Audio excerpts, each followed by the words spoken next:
जय हिंद, वंदे मातरम, भारत माता की जय। राष्ट्रवाद की बात प्रहार के साथ आप सभी का हार्दिक स्वागत। दोस्तों, पहलगाम की घटना के बाद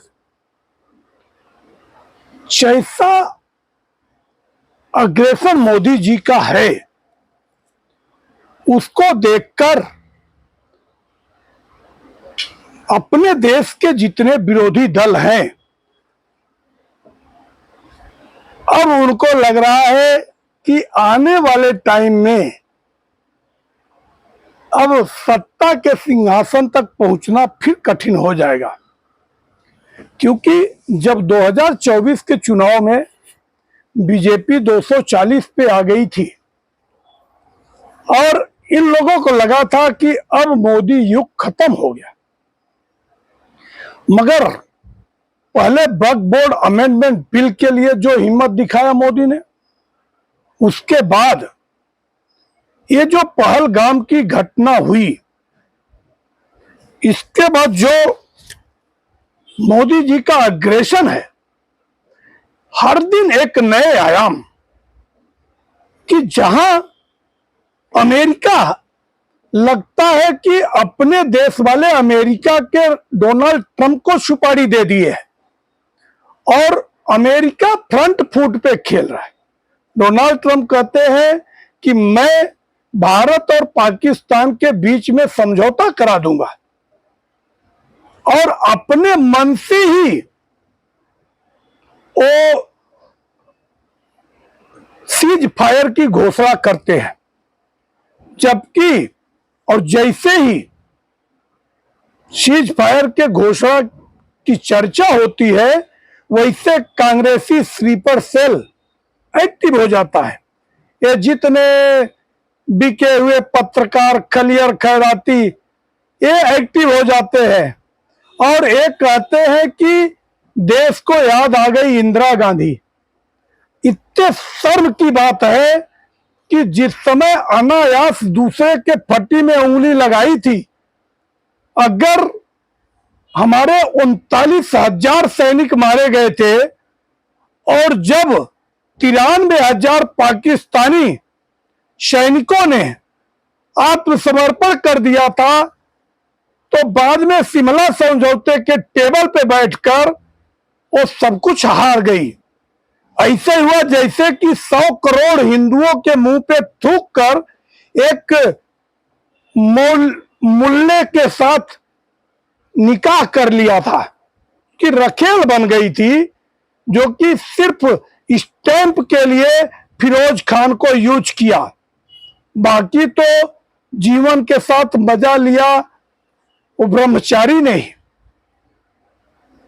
मैं कहता हूं कि अगर इंदिरा गांधी चाहती तो उस समय ही पीओके हमारा हो गया होता, क्योंकि जब आत्मसमर्पण कर दिया था पाकिस्तान, तो फिर उनको अभय दान देने की जरूरत क्या थी। और उनको 3 साल तक बैठा के पुलाव और बिरयानी खिलवाया, देश का करोड़ों रुपया व्यर्थ में बहाया और तो और 53 भारतीय उच्च आयोग जो वहां पे रह गए, वो सब एक से बढ़ के एक रत्न थे भारत के, मगर उनको मरने के लिए मजबूर कर दिया, उनको छोड़ा के नहीं लाई वही मोदी। एक कांस्टेबल जो कि 23 तारीख को गलती से चला गया था पाकिस्तान में चला गया था और उसको आज पाकिस्तान में वापस किया है। ये मोदी की ताकत है।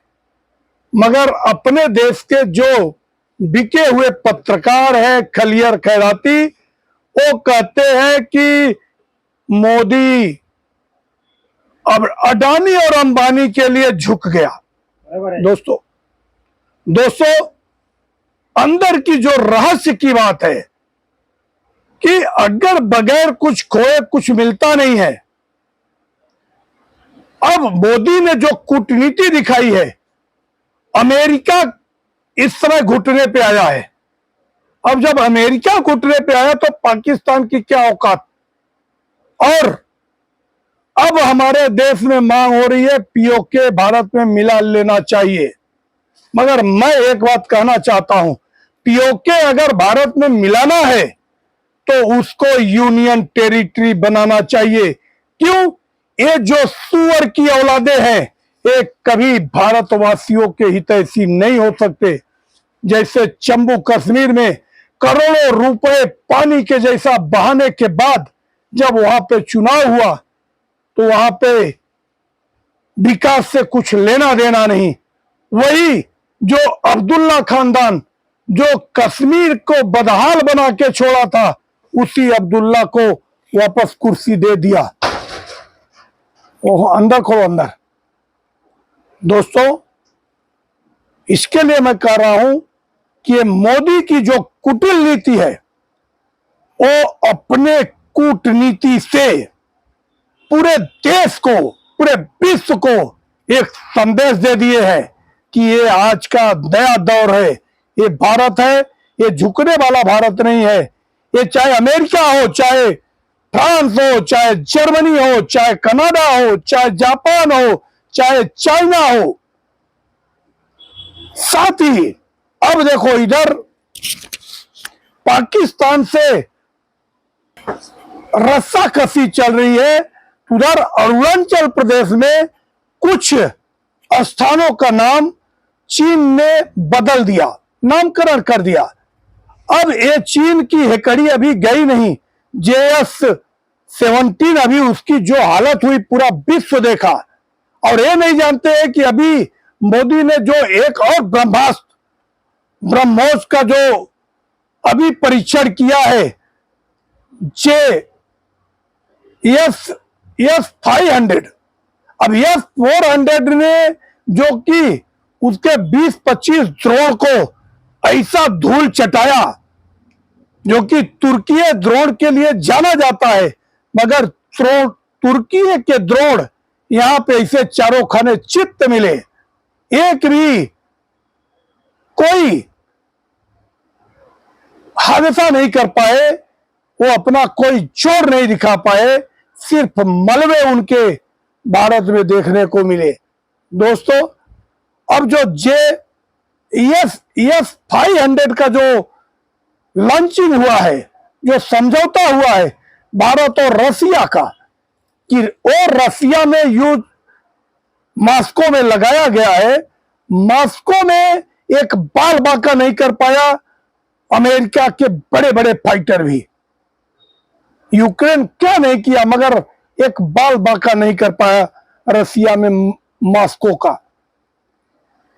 तो दोस्तों, अब मोदी अपनी जो नीति है कि उधर बलोच वाले एक्टिव हो गए हैं और उधर खरचोरवा जो कि वो अलग पाकिस्तान में अलग स्टेट मांग रहा है, अलग देश मांग रहा है, और वो भी चढ़ाई कर दिया। उसके समर्थक है तालिबानी टीटीपी।